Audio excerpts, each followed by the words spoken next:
Es momento de las conversaciones que importan en Cuatro Cabezas, segunda edición. 7 de la tarde con 29 minutos. No se olviden que además de poder escucharnos en todas nuestras plataformas, nos pueden ver en YouTube, muy simple, ingresan a nuestro canal, nos ponen ahí en el buscador Radio 13C, se suscriben y pueden también comentar todos nuestros contenidos. A esta hora tenemos el lanzamiento de un nuevo libro. Es un texto muy interesante porque lo hablábamos fuera de micrófono. Cruza la autobiografía con la investigación científica, filosófica e incluso mucho más de aquello para encontrar una respuesta a una pregunta que es muy incómoda y dolorosa. ¿Por qué fui abusado? Se pregunta James Hamilton, uno de los sobrevivientes de Fernando Karadima, y que gracias a su testimonio y al de otros, la historia del abuso en Chile y en la Iglesia Católica cambió para siempre. Y creo que eso siempre se lo vamos a agradecer a James Hamilton. James, muchas gracias por aceptar esta invitación. ¿Cómo estás? Muy bien, gracias a usted. Feliz de estar acá. Doctor, le digo doctor porque el otro día justo me lo topé ahí en la consulta y fue como, ¿verdad que James Hamilton es doctor? Porque siempre uno en las entrevistas, tú me decías, este es mi alter ego, digamos, la faceta comunicacional. Claro. Tengo aquí este texto que lleva por título Homo ex Sul. Sí. Y que dice cómo el hombre perdió su naturaleza y conoció la violencia. Es un libro que a mí me tiene fascinado y me gustaría saber cómo nace, cuál es el gatillante de escribir este libro, que es una biografía muy poco ortodoxa, se podría decir. Mira, es un libro inevitable. Es un libro que surge casi de energía propia. Mira, como un geyser. Que hay una energía, una presión en la tierra que tira el chorro de agua en una dirección imparable y, como te digo, inevitable. Y era un libro que a mí me habría encantado poder leer hace 15 años. Es un libro para mí fascinante, es un libro que a mí me gustaría leer, ¿te fijas? Y me habría ahorrado tanto tiempo de terapia, de dudas, de preguntas, que...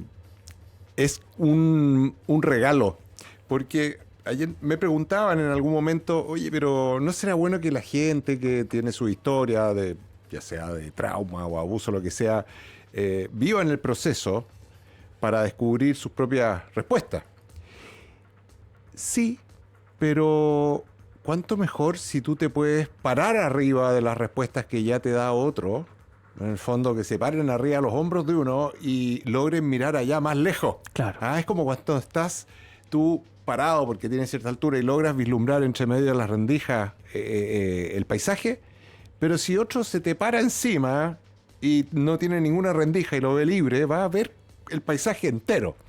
Y eso es un poco la idea, ahorrarle a las personas ciertos sentidos que no te van a sustituir ni la terapia, ni tu experiencia personal, ni tu deseo de reparación, pero sin duda te pueden ayudar a estructurar tu self, tu yo, de manera tal que te sacas de encima casi todo lo que le ocurre a una persona que ha sido o maltratada o abusada. Lo primero es la culpa. O sea, cómo... es una manera también de explicarle a la gente que ha sufrido abuso que ellos no son los culpables, no son los que han generado esta situación. Lo otro es que también es importante explicarles que no es que estemos dañados, no venimos dañados de fábrica y que por eso nos pasó todo esto. Tampoco tenemos ninguna maldición o situación demoníaca que provocan los otros que enloquezcan o que sean depredadores, tampoco, ¿te fijas? Y es muy importante entender que esto tiene solución, pero la solución pasa por un proceso interno, sin duda, pero pasa por una, ¿cómo te diría yo? Una reparación comunitaria. Tú necesitas verte en la luz de los ojos de otro o de otra, porque el espejo, válgase como las neuronas de espejo que te logran dar la empatía, donde tú te ves con más claridad para que redescubras ese yo normal, sano, se da a través del otro. Uno es el peor juez de uno mismo. No me alcanzaban las explicaciones sociológicas, filosóficas o religiosas para poder explicar la presencia del abuso en todas sus formas. ¿Dónde decidiste escarbar? Mira, esto fue como cuando enfrentamos un poco a la iglesia. Cuando tú te das cuenta que la iglesia está abusando niños en Chile, en Irlanda, en Australia, en todas partes del mundo, no se salva ni un país, es porque es un tema sistémico. No es que sea una persona, no es que sea un caradima, sino que es un problema generalizado que habla en el fondo, es como una epidemia. Es como cuando tú dices, bueno, se enfermaron aquí, en China, en Estados Unidos, en Europa, en todas partes, bueno, estábamos frente a una epidemia. Cuando tú ves una situación tan sistémica como la violencia, el abuso de poder, el abuso sexual, es parte de un proceso.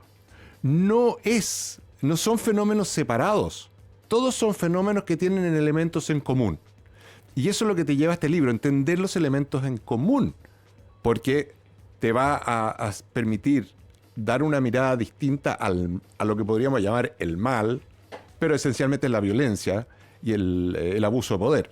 Porque cuando tú crees que el mal en el mundo llega por la desobediencia de Adán, ¿no es cierto?, que come la manzana de Eva, la desobediencia ante Dios, y tienes el pecado original, es un problema serio, súper serio. Porque ¿quién te resuelve eso? ¿Cómo mejoras eso? Porque, como dicen, claro, el bautismo, según los católicos, te quita el pecado original, pero no sus consecuencias, que son las que producen la violencia, el abuso, etc. Entonces, si en la vida las enfermedades sí te permiten tener una explicación no bíblica, mágica, religiosa, con lo cual podemos curarnos, Claro. ¿te fijas? Ocurre lo mismo con otras enfermedades que claramente una de ellas es la violencia, sobre todo en el macho de la especie.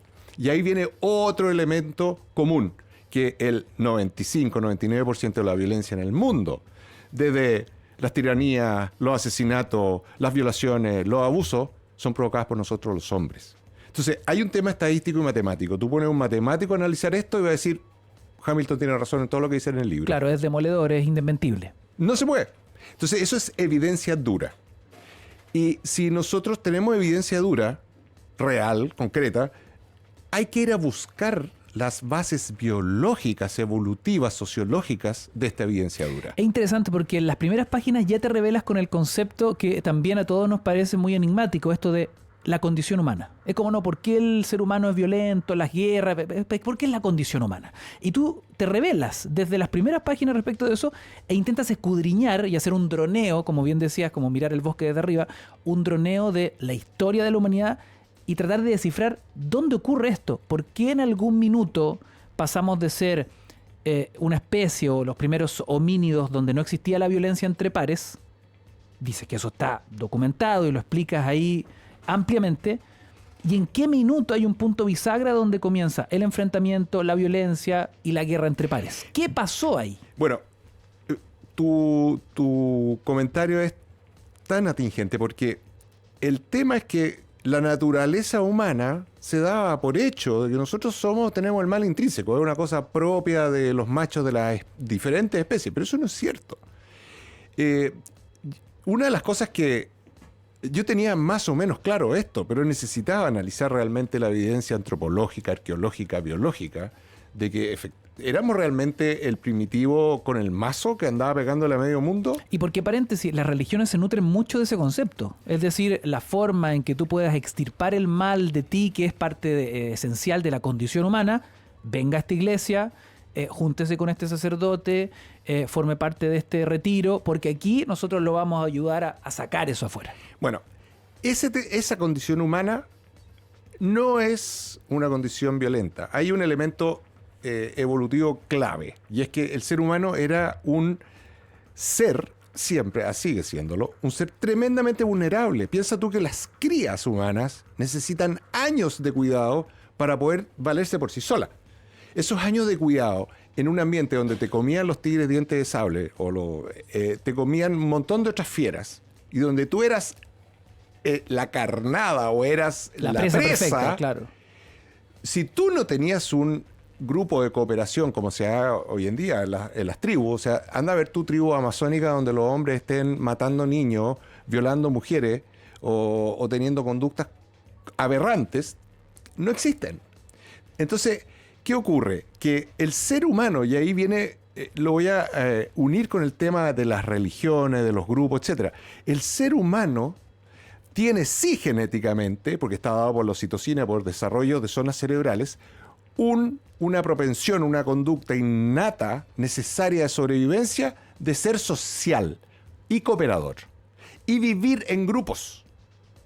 Y eso hace que hoy en día tengamos todos una necesidad de grupos. ¿Qué pasa con las sectas? Las sectas utilizan una cosa que sí es genética del ser humano, no la violencia ni la agresión, sino que es la necesidad de pertenecer, de participar en grupos. Barra brava. Todo. O sea, la larga lista. Exactamente. O sea, la lista es larga. Es muy larga, pero ¿qué es lo que te refleja? Que es necesario. ¿Y sabes dónde queda como el sello final de que es absolutamente necesario? El estudio octogenario de Harvard, octogenarios que analizan todos los factores que te hacen vivir mejor y más tiempo. El principal factor no es que comas manzanas todos los días, es que participas de actividades sociales sanas y nutritivas. Claro, eres parte de una comunidad que se retroalimenta. Claro, porque cuando tú tienes una evidencia que te dice que los que se retroalimentan, que viven, entre comillas, como estás diseñado biológicamente, no hay ninguna otra cosa que decir. O sea, tú vas a vivir más y mejor y más contento en esas circunstancias. Por eso que los que... Esto no lo tomen a mal, pero hombres, mujeres que logran vivir en condiciones familiares, o hombres con hombres, mujeres con mujeres, o lo que sea, trans de una manera u otra, pero que arman un núcleo familiar, sobreviven más tiempo que aquellos que están solos, claro, aunque tengan las mejores condiciones de vida y acceso a la mejor medicina del planeta. Entonces, esas son evidencias muy concretas, pero que hoy en día, ¿qué pasa? Que la población mundial, el poder y la enfermedad del macho utiliza un poder enfermo. Nosotros ya venimos con ciertas taras, porque los traumas se heredan. Tienen una herencia epigenética. Cada uno de nosotros, uno dice, ¿por qué ando angustiado? No tengo por qué andar angustiado. ¿Por qué ando ansioso? ¿Por qué duermo mal? ¿Por qué tengo este trastorno? ¿Qué sé yo? Nadie se lo explica. Cuento corto, es porque hay una herencia epigenética ancestral. Nosotros venimos hace 10.000 años, somos una civilización de politrauma que se hereda epigenéticamente. Ya está en el ADN. Eso ya está en el ADN, pero no en el código. Cuando es epigenético, es que porque son moléculas que se le pegan al ADN. Mira, es como que tú tienes, típico esto, voy a soltar la lista de Epstein. Entonces la sueltan, ponte tú. Ahora dicen que no existió, pero la sueltan y le pegan un montón de rayones. Claro. Y tú al final no puedes leer qué es lo que tenía. No es que las letras de abajo no estén, pero están borroneadas. Claro, si tú tuvieras una goma de borrar y fueran de lápiz negro, de lápiz mina, digamos, y lo puedes borrar, vas a leer lo que está debajo. Así pasa con el ADN y la epigenética. Es reversible esos efectos. Por eso que podemos mejorar, hay esperanza. Cuando no hay esperanza es cuando creemos que nos va a venir a salvar un Dios. Eso no hay ninguna esperanza. Sobre todo cuando ese Dios nos dice que somos dueños del planeta. Eso es locura máxima. Porque no somos, este planeta es redondito y es limitado. No somos los dueños. Del momento que lo seguimos consumiendo y destruyendo, nos vamos a matar todos. Pero si entendemos que somos parte de ese planeta, parte del ecosistema, que tenemos a nuestros, aquí me voy a poner como Francisco así, a nuestros hermanos animales, hermanos insectos, mariposas, todo, y entendemos que hay que protegerlo y cuidarlo, bueno, recién ahí vamos a empezar a efectivamente echar pie atrás a todo el daño epigenético, los traumas y un montón de otros efectos que nos hacen vivir, sobre todo las mujeres y los niños. Claro, como principales víctimas, dolor. ¿no? Exacto. Homo Exul, como el hombre perdió su naturaleza y conoció la violencia. Seguimos conversando con James Hamilton hasta hora de la tarde. 7:43, escuchamos música y sigues al aire en Cuatro Cabezas, segundo. James Hamilton nos visita hasta hora de la tarde presentando Homo Exul, como el hombre perdió su naturaleza y conoció la violencia. Un texto tremendamente revelador, fascinante. Justamente respondiendo a esa pregunta, ¿en qué punto de la historia el ser humano conoció la violencia y lo incluyó en su carga genética?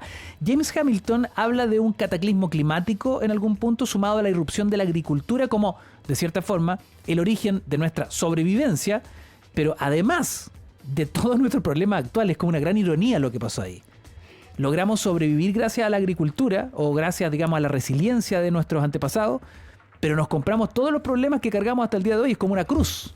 Bueno, eso generó principalmente un trastorno alimentario Piensa tú que en esa zona, que es donde parte todo, que es la zona de Anatolia, que es la zona de lo que se llama el creciente fértil, Medio Oriente de nuevo, esa zona, se produce un tema alimentario grave y violento por un trastorno climático que hoy en día se conoce muy bien, que es el Younger Dryas o el Dryas reciente, que se llama así por una flor que se llama Dryas octopela. Que está en la portada del libro. Que está en la portada, porque tiene 8 pétalos.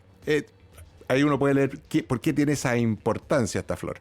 Bueno, el tema es que existe una población humana en esa época, hace 12.800 años, que no tenía qué comer. Se le acabaron los animales, se le acabaron los bosques, no tenían con qué abrigarse, y tienen que recurrir a un grano que ni los pájaros se comían, por lo duro y lo filoso de la espiga. El trigo. Exactamente. El trigo, profesor. El trigo natural. Bueno, pero ¿qué ocurre? El trigo no se podía comer así. Entonces, los cazadores recolectores acostumbrados a encontrar venado, a comer de todo lo que le producía el planeta, se ven obligados a estar horas de rodilla con un mortero moliendo un grano. Los restos antropológicos óseos de mujeres y hombres, especialmente mujeres, muestran la deformación y destrucción de las vértebras, de las rodillas, de los dedos gordos del pie. Y lo que es peor, que hacían una especie de ulpo con agua y esta cosa molida, que tenía una mezcla de grano molido y mezcla de piedra molida. Claro, una pasta. Esa pasta se les pegaba a los dientes y aparecen las primeras caries, toda la mandíbula destruida con abscesos que se iban por la infección al corazón, endocarditis. Claro, no queda la evidencia del corazón, pero queda la evidencia de todos los otros focos de infección en los huesos. O sea, la agricultura fue una maldición. Mira, como dice en la Biblia, con el sudor de la frente. No, con la enfermedad y el sudor de la frente. Y eso produjo un fenómeno que es el fenómeno crítico. Y es que la mujer que amamantaba de manera natural a los niños entre 3 y 4 años, donde el niño tenía una alta producción de oxitocina, que le permitía el desarrollo cerebral de las áreas de la empatía y de la sociabilidad, ese niño se queda sin leche, porque la mujer ya no tiene proteínas y no le puede dar pecho. No solo eso, sino que se muere de hambre. Pero la mujer, ¿qué ocurre? Que cuando está dando pecho, la mujer no ovula. Y en 3, 4 años no tiene otra cría, no tiene otro hijo o hija. Entonces, el control de la natalidad de la antigüedad era perfecto. Pero cuando esto se rompe, ¿qué ocurre? Que la mujer inmediatamente se pone a ovular de nuevo y empieza la sobrepoblación. Sobrepoblación especialmente de niños y jóvenes que empiezan a morir y donde empiezan a juntarse. Y lo otro es que empieza de a poco la crianza animal. Se ponen a vivir junto con los animales y se empiezan a producir las primeras infecciones que se llaman zoonóticas. Pasan infecciones de animales a hombres y de hombres a animales que nunca habían existido. Y así también, al aumentar la población, aparecen las primeras infecciones virales. Todas nuestras vacunas, que bien dadas están, se basan en enfermedades que vienen de esa época, porque para que un virus, igual que el COVID, pueda progresar, necesita una población crítica, muchas veces de más de 50.000 habitantes. Entonces las grandes ciudades se apestaban. Además, piensa tú con todo lo que era las aguas servidas, las excretas, todo era un desastre. Entonces, cuando la gente dice, no, pero además, no, que nosotros hemos avanzado mucho porque ahora vivimos más de 80 años. Entonces, antes no vivían tanto. El promedio de edad era bajo. Pero ¿tú sabes por qué era bajo el promedio de edad? No porque el hombre no pudiera vivir hasta los 150 años si quería. De hecho, muy probable se pueda.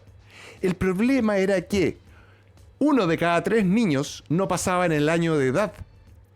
Y 5 de los que quedaban vivos no pasaban los 15 años. Entonces el promedio de vida histórico hasta hace 200 años atrás era de menos de 30 años. No porque la gente no pudiera vivir más, sino que por la mortalidad infantil producto de infecciones pulmonares, diarrea, disentería y infanticidio. Porque no lograban alimentar las bocas, mataban a los niños. Entonces, ¿qué ocurre? ¿Cuál es el gran cambio que nos dispara a la población mundial? Y se produce toda una especie de, llamémoslo descontrol, que no es un descontrol. Ocurre con un elemento crítico, el más sencillo de todo, el lavado de manos. El lavado de manos. La higiene de las manos. La asepsia. Nada más.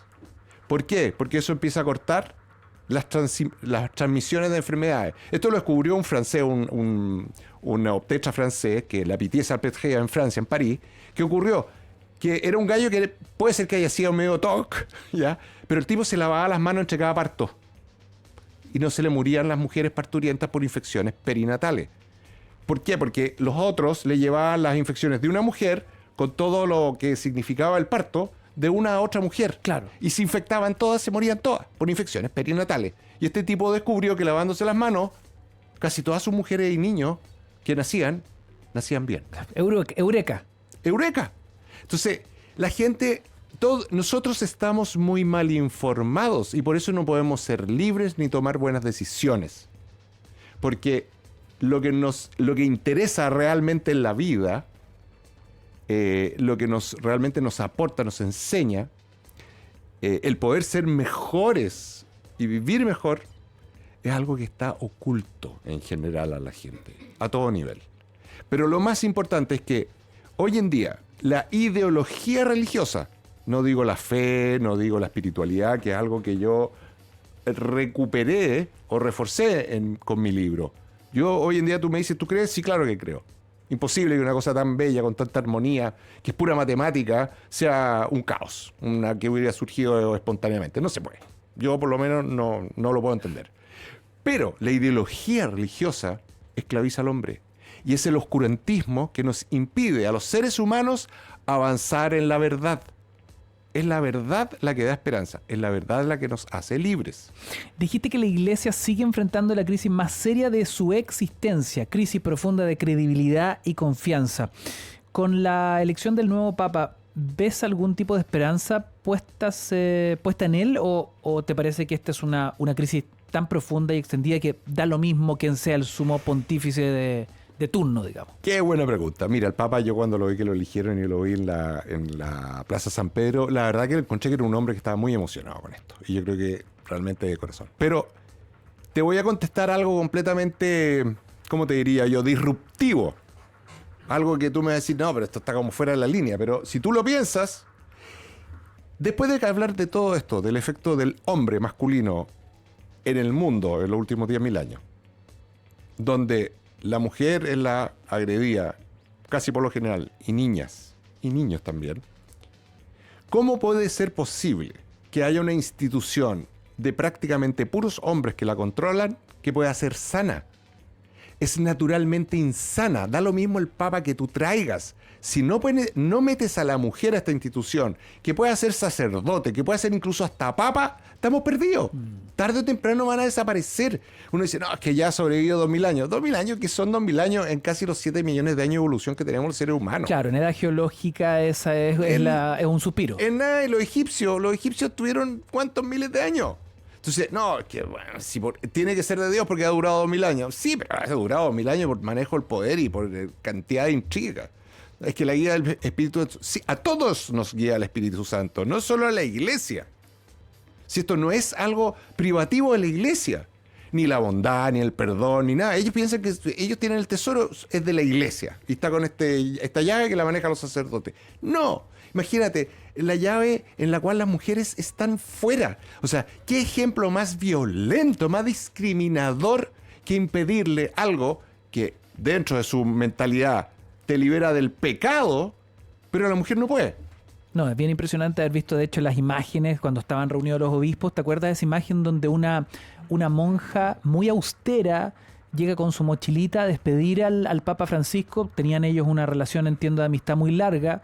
Y claro, una imagen efectivamente muy disruptiva porque ahí uno cae, como uno está seteado culturalmente, que esto es entre puros hombres, que aparezca la monja ahí. Esto es, en la fotografía, en la imagen, es algo muy rebelde. Bueno, fíjate que me tocó ver, no quería verla, la película Cónclave, porque dije ya más de lo mismo. Pero ¿sabéis qué? Me llamó algo la atención y algo que comentó el otro día una persona. La monja en la película Cónclave es bien clave, porque una monja sometida, que tiene clara toda la película, pero no se atreve a hablar, acepta las circunstancias, o sea, es el reflejo de la mujer en la sociedad humana. Pero la mujer no puede aceptar esa cuestión. no significa que se rebele, porque no es la solución tampoco. Si los que tenemos que darnos cuenta somos los hombres. Este libro está dirigido a todos. Esto es una nueva historia de la humanidad que la cruza con los hechos geológicos, arqueológicos, antropológicos que se pueden de alguna manera confirmar. Esta no es una historia de ideología religiosa. Despedimos nuestra entrega de hoy. Aquí les estoy mostrando en nuestro canal de YouTube Homo Exul, cómo el hombre perdió su naturaleza y conoció la violencia, firmado por James Hamilton. Muchas gracias, Jimmy Hamilton, por esta visita a nuestro programa. Me encanta. Gracias a ti. Lo he pasado.